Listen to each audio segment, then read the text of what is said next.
Atos, capítulo 27. Paulo viaja para Roma. Ficou resolvido que devíamos embarcar para a Itália. Então entregaram Paulo e os outros presos a Júlio, um oficial romano que era do batalhão chamado Batalhão do Imperador. Nós embarcamos num navio na cidade de Adramítio, que estava pronto para navegar para os portos da província da Ásia. E assim começamos a viagem. Aristarco, um macedônio da cidade de Tessalônica, estava conosco. No dia seguinte, chegamos ao porto de Sidom. Júlio tratava Paulo com bondade e lhe deu licença para ir ver os seus amigos e receber deles o que precisava. Depois de sairmos de Sidom, navegamos ao norte da ilha de Chipre, a fim de evitar os ventos que estavam soprando contra nós.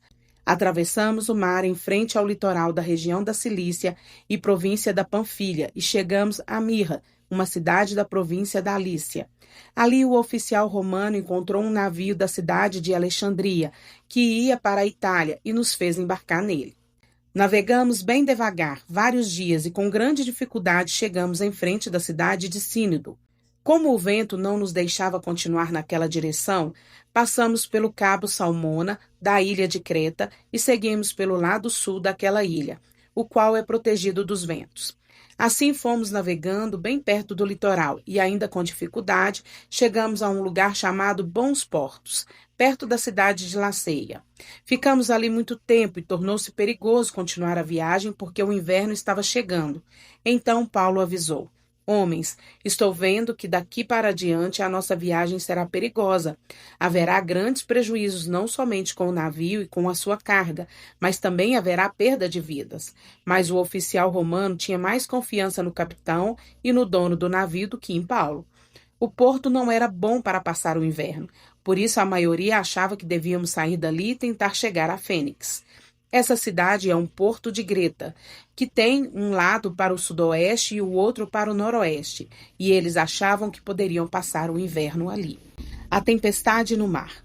Começou a soprar do sul um vento fraco e por isso eles pensaram que podia fazer o que tinham planejado. Levantamos âncora e fomos navegando o mais perto possível do litoral de Greta. Mas, de repente, um vento muito forte, chamado Nordeste, veio da ilha e arrastou o navio de tal maneira que não pudemos fazer com que ele seguisse na direção certa. Por isso, desistimos e deixamos que o vento nos levasse. Para escaparmos do vento, passamos ao sul de uma pequena ilha chamada Cauda. Ali, com muita dificuldade, conseguimos recolher o bote do navio. Os marinheiros levantaram o bote para dentro do navio e amarraram o casco no navio com cordas grossas. Estavam com medo de que o navio fosse arrastado para os bancos de areia que ficavam perto do litoral da Líbia. Então desceram as velas e deixaram que o navio fosse levado pelo vento. E a terrível tempestade continuou. No dia seguinte começaram a jogar as cargas no mar. E no outro dia os marinheiros com as próprias mãos jogaram no mar uma parte do equipamento do navio. Durante muitos dias não pudemos ver o sol nem as estrelas, e o vento continuava soprando forte. Finalmente perdemos toda a esperança de nos salvarmos. Fazia muito tempo que eles não comiam nada. Então Paulo ficou de pé no meio deles e disse: Homens, vocês deviam ter dado atenção ao que eu disse e ter ficado em Creta. E assim não teríamos tido toda essa perda e este prejuízo. Mas agora peço que tenham coragem. Ninguém vai morrer. Vamos perder somente o navio. Digo isso porque na noite passada um anjo de Deus, a quem pertenço e sirvo, apareceu a mim e disse: Paulo, não tenha medo, você precisa ir até a presença do imperador. E Deus, na sua bondade, já lhe deu a vida de todos os que estão viajando com você. Por isso, homens, tenham coragem. Eu confio em Deus e estou certo de que Ele vai fazer o que me disse. Porém, vamos ser arrastados para alguma ilha. 2 semanas depois, à noite, continuamos sendo levados pela tempestade no mar da Macedônia. Mais ou menos à meia-noite, os marinheiros começaram a sentir que estávamos chegando perto de terra. Então jogaram no mar uma corda com um peso na ponta e viram que a água ali tinha 36 metros de fundura. Mais adiante, tornaram a medir e deu 27 metros. Eles ficaram com muito medo de que o navio fosse bater contra as rochas. Por isso, jogaram 4 âncoras da parte de trás do navio e oraram para que amanhecesse logo. Aí os marinheiros tentaram escapar do navio, baixaram o bote no mar, fingindo que iam jogar âncoras da parte da frente do navio. Então Paulo disse ao oficial romano e aos soldados: se os marinheiros não ficarem no navio, vocês não poderão se salvar. Aí os soldados cortaram as cordas que prendiam o bote e o largaram no mar. De madrugada, Paulo pediu a todos que comessem alguma coisa e disse: já faz 14 dias que vocês estão esperando e durante este tempo não comeram nada. Agora comam alguma coisa, por favor.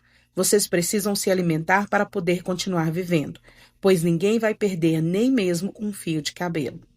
Em seguida, Paulo pegou o pão e deu graças a Deus diante de todos. Depois partiu o pão e começou a comer. Então eles ficaram com mais coragem e também comeram. No navio eram ao todo 276 pessoas. Depois que todos comeram, jogaram o trigo no mar para que o navio ficasse mais leve. Todos chegam são e salvos. Quando amanheceu, os marinheiros não reconheceram a terra, mas viram uma baía onde havia uma praia. Então resolveram fazer o possível para encalhar o navio lá. Eles cortaram as cordas das âncoras e as largaram no mar, e desamarraram os lemes. Em seguida, suspenderam a vela do lado dianteiro para que pudessem seguir na direção da praia. Mas o navio bateu num banco de areia e ficou encalhado. A parte da frente ficou presa e a de trás começou a ser arrebentada pela força das ondas. Os soldados combinaram matar todos os prisioneiros, para que nenhum pudesse chegar até a praia e fugir. Mas o oficial romano queria salvar Paulo e não deixou que fizessem isso. Pelo contrário, mandou que todos os que soubessem nadar fossem os primeiros a se jogar na água e a nadar até a praia. E mandou também que os outros se salvassem, segurando-se em tábuas ou em pedaços do navio. E foi assim que todos nós chegamos à terra, sãos e salvos.